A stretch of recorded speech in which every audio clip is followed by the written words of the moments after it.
We are now recording. Here comes the music. It's time for Clubhouse Chatter. Here's your host, Norm Ordez. Hey, and once again, we're live from the beautiful Eola Hills outside of Amity, Oregon. And my guest is the one and only Carl Erskine, former Brooklyn LA Dodger. And Mr. Erskine, how you doing this morning? Hey there. Well, I feel pretty good. Indiana has now melted all the snow we had, and the spring is here. Beautiful day, and the birds are out, so I'm feeling very good today. We are a little bit overcast here in Oregon, but you know what? I'm feeling pretty good. We're about 60 degrees, and the birds are out too. And you know what? It's baseball season. And does it get any better than baseball season? Well, every year since I was old enough to remember, springtime was the most exciting time for me in sports.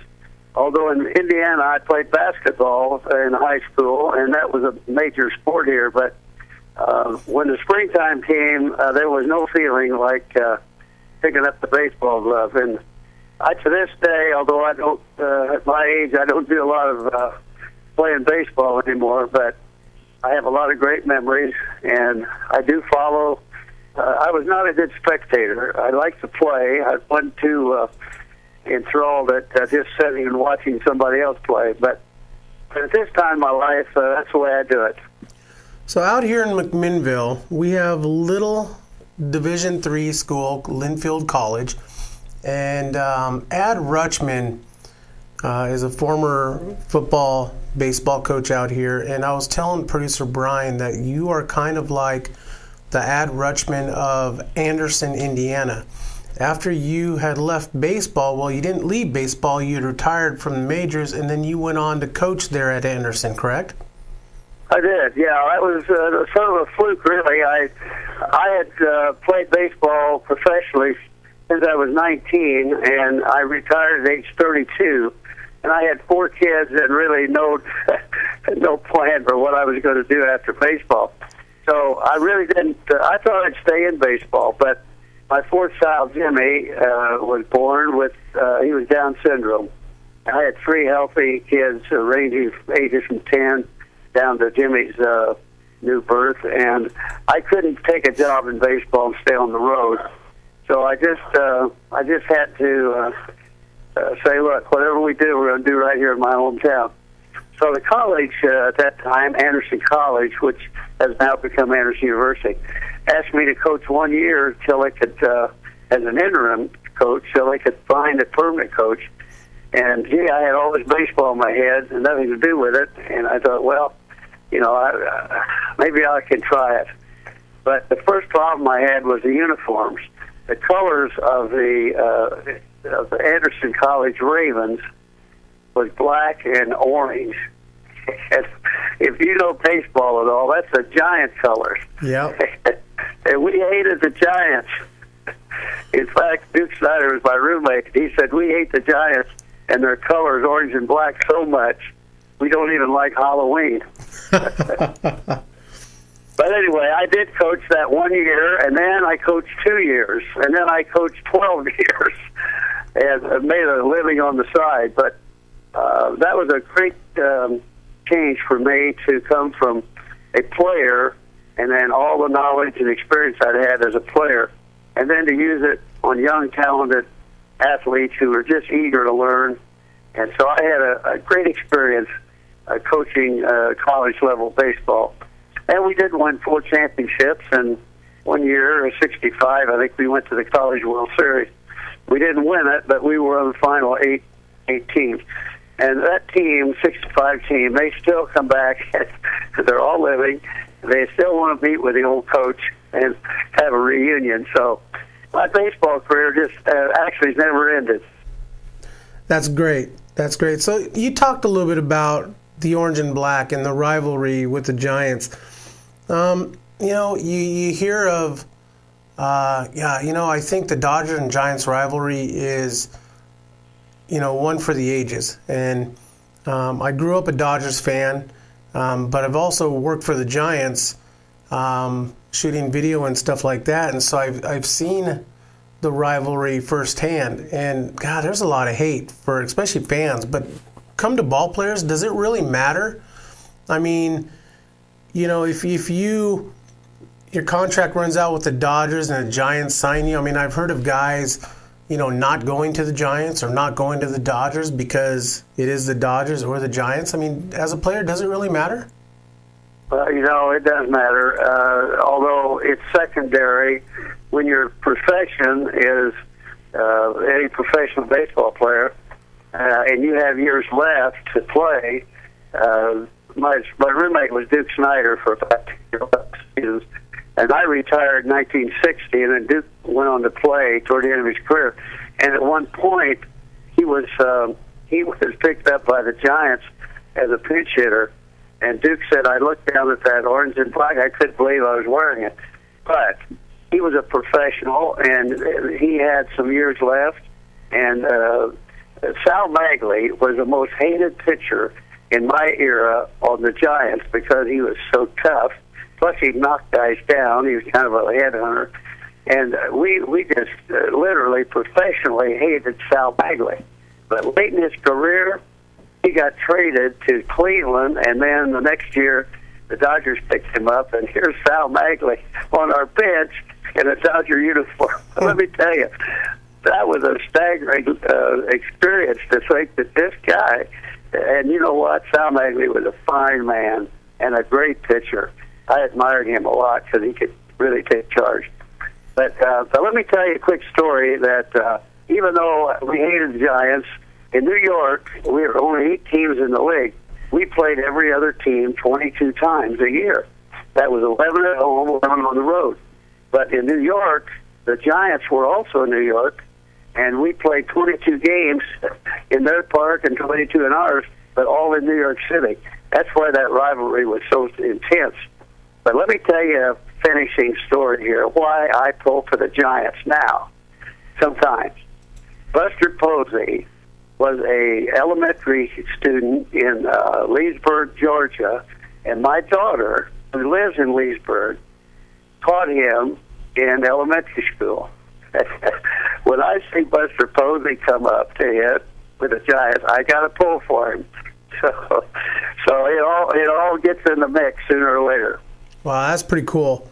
I never knew that. And, I never knew that you had a daughter teaching down there. And, I personally know Buster, and Buster's a great kid. And, yeah, I definitely could see that. So this week we had Jackie Robinson week. And, every April 15th, Major League Baseball rolls out the number 42. Every player wears it. And for me, I'm getting chills about it right now. I've never met the man. I've heard stories about him and seen what you see on TV. But for a baseball fan, Jackie Robinson Day is probably besides opening day, my favorite day of the baseball season. You got a couple stories that you could share with us about Mr. Robinson? Yes, I can. What a historic experience that was, although when you're going through a piece of history, you don't realize what significant history it is. We were all young players. Mr. Rickey was building the Dodgers after World War II, and he brought Jackie in 47. Now, I didn't play in 47 in the big leagues. I was in the minor leagues. But in the spring of 48, after Jackie had broken in and was Rookie of the Year, we played a spring exhibition game in Fort Worth, Texas, which is Double-A, and that was the roster I was on at the start of the 48 season. So I pitched against the big Dodgers, the real team, in a preseason game. When the game was over, Jackie Robinson, who I never met and didn't know anybody on the big club, he came across the field at Fort Worth and asked for me by name. And when I stepped out of the dugout, he shook my hand and he said, "Young man, you're not going to be in this league very long. I hit against you twice today. You'll be with us pretty soon." Well, sure enough, what a boost that was for me. And that's how I met Jackie. He actually initiated our friendship. And then by July, I'd won 15 games in Double-A, and I was called to the Dodgers. And Jackie was the first guy to my locker, and he said, "I told you you couldn't miss." So we had a wonderful beginning friendship, and it lasted through 9 seasons. I played with Jackie 9 seasons and watched all these changes in our culture, where we used to be separate, black and white. People began to see how right it was for a person of Jackie's caliber and ability. It was wrong to deny him a chance to play in the majors. And that changed a lot of people's attitudes. And I think 10 years later, when Martin Luther King was famous for his marches and his civil rights efforts, Jackie Robinson was a decade before Martin Luther King, setting the momentum that eventually came to the point where maybe we're not perfect yet. We certainly had a lot of positive changes in our race relations. Jackie was intelligent. He was full of fire, but he had self-control. And that's what Mr. Rickey said you got to have, a guy that wants to fight but is strong enough not to fight. Right. So it was a beautiful friendship for me. I still stay in touch with Rachel, Jackie's widow, a charming lady. She herself was a well-educated psychiatric nurse and actually taught at Columbia at one time. Rachel is a charming person, and no one gives her the credit she deserves for being there with Jackie. Mr. Rickey, he wanted all of us to be married, all young guys on the team. But when he met Rachel and saw the class person she was, already married to Jackie, he must have said, this is the perfect package. This guy can play, he's got self-control, he's intelligent, and he's married to this beautiful lady, Rachel Robinson. I think that was a censure for Mr. Rickey to finally pick Jackie as the player to face segregation. Wow. Wow.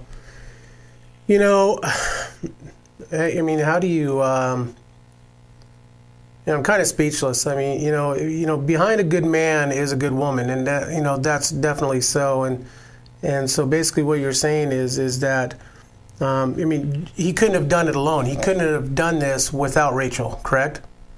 Well, Mr. Rickey signed me just about the time he signed Jackie, but we came to the big leagues in different from different directions. Jackie came through the Negro League, and I came up through the Dodger farm system. But Mr. Rickey was so wise. He wasn't just common sense. He had a feel for things and feel for people, and he was. I'm sure Mr. Rickey said Rachel is going to be with Jackie more than the team. The team, he'll be on the field and at practice and so on 4 or 5 hours a day. But the rest of the hours, he's going to be off the field, and Rachel will be his support. And he was right. That's true. Jackie would have spent a lot more time out of uniform. And in those years, when he was out of uniform, he was just another black man in America. He didn't have any privileges. He didn't have any status. But when he was playing with Dodgers written across the front of his uniform, then he was respected as a major league player. But there was a lot more for Jackie to deal with than just the taunts from the dugouts and the stands. He had to go out and live, try to buy a house in the New York area, which was a remonstrance against. He had to face all these indignities. Plus, even with my 9 years with Jackie, for a number of those years, our black players couldn't stay in the same hotel with us. And it started out that Jackie stayed in private homes. And then when Roy Campanella, Don Newcomb, Joe Black, several of our black players followed on the Dodgers, it was 1947 when Jackie broke in. It was 1954 before all the hotels accepted black guests. And the last one was St. Louis, this hotel in St. Louis. Finally, in 54, rescinded and allowed our black teammates to stay with us in the hotel. Even though first year or so they had to take room service, the dining room was off limits. You can't imagine all that happening in America.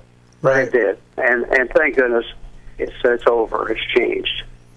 Yeah, it is. It's definitely changing. I mean, we still got a long ways to go, but, it's definitely a lot better than what it was. Doug Glanville, I don't know if you read this, Doug Glanville, ESPN baseball analyst, was shoveling snow in his driveway. And I can't remember where he was living at, Connecticut, I believe.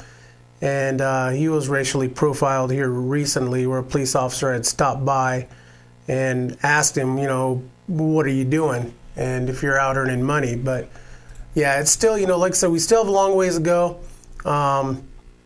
Man, Jackie Robinson, I mean, the more and more I hear stories about him, the more and more, I missed out on getting to know this man and what he has done for not just baseball, but for us as a country. And what a great man. And I would like to chat Jackie was he was a human being. He bled when he got spiked and the rest of it. But in his heart, he was selected to do something so unbelievably challenging, and the odds were so much against him.